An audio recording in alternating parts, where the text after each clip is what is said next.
In the remote village of Kalalu, located in Laikipia County, the relentless impact of climate change have taken a toll over the past 3 years.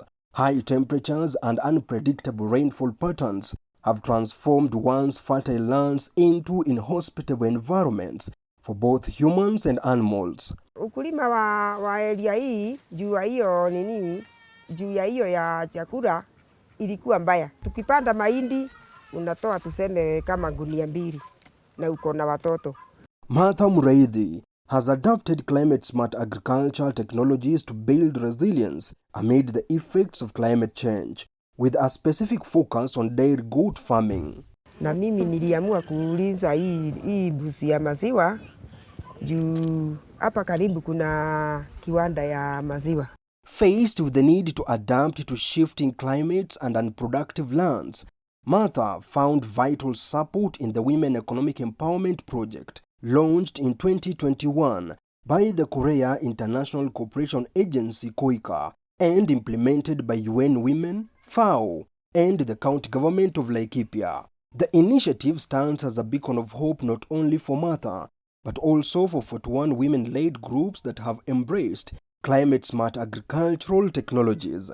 And in Kenya, I should say, we are coming from 2 consecutive years of drought, where, of course, the women were telling us, their animals died, particularly, of course, cows and goats. And this project brought, of course, another component, which is poultry. And with poultry, where you need very little water, you need very little space, they were able, of course, to have that income that was really needed so that they can also send their children to school and also buy the alternative food that they needed. So overall, I should say that really we see the impact, we see the transformation. To ensure sustainability, Laikipia County has provided training to extension officers with the aim of expanding the program. The women that have been involved in the program, there is already an extension officers that have been there. So in terms of passing on the technology that has been impacted to our women, it is continuing. Empowered by the knowledge acquired from FAO, Martha's dairy goat farming has significantly shaped her life. Tunajaribu alleviate poverty. Tunasema at least mkulima akikunywa maziwa lita 2 alafu auze 2, atakuwa na at least 200 shillings per day. Martha's income from dairy goat farming allows her meet her family's needs comfortably, giving her a sense of independence and empowerment. Kuna kiwanda ilifunguliwa hapa na palita tuseme wanatununulia na 150. Tuseme miaka hiyo 2-3 nimeona faida. Na ndio nimesema nikikamua na uza kidogo. Na watoto wangu tunakunywa hiyo. Unpredictable weather patterns and climate change have brought new challenges. Water scarcity is affecting Martha's farming, posing a threat to her newfound success.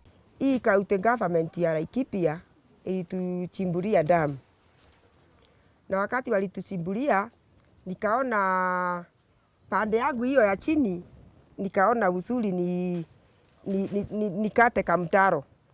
Kwa masaa 2 tu kukinyesha ama 3 inajaa na ina overflow. Today, in a groundbreaking initiative, KOICA, UN Women and FAO, in collaboration with the Laikipia County government, have launched a response: 80 water tanks, 71 dam liners, 117 beehives, 145 honey harvester suits, 8 water pumps, and 8 shade nets have been provided to rural women, including Martha. Sisi kama county tumepanga kwa CIDP improving the livelihoods of our people starting from the household level. And therefore hii ni ile ya kushagia, kuna matagi ya maji ile imeletwa siku ya leo.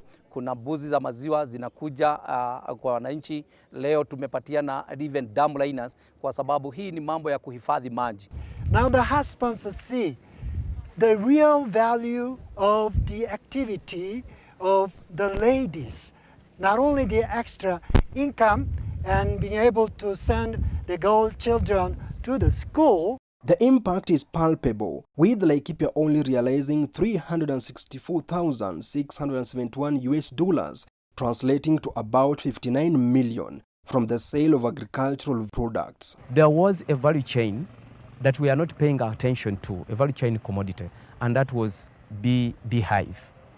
So today we have also flagged off quite a number of beehive kits, harvesting kit, that will also support these women to diversify their incomes. Martha, along with thousands of women in the county, now has the opportunity to benefit from these climate-adaptive technologies, addressing the challenges posed by climate change and food insecurity. Nikipata hiyo damraina itakuwa sawa sana.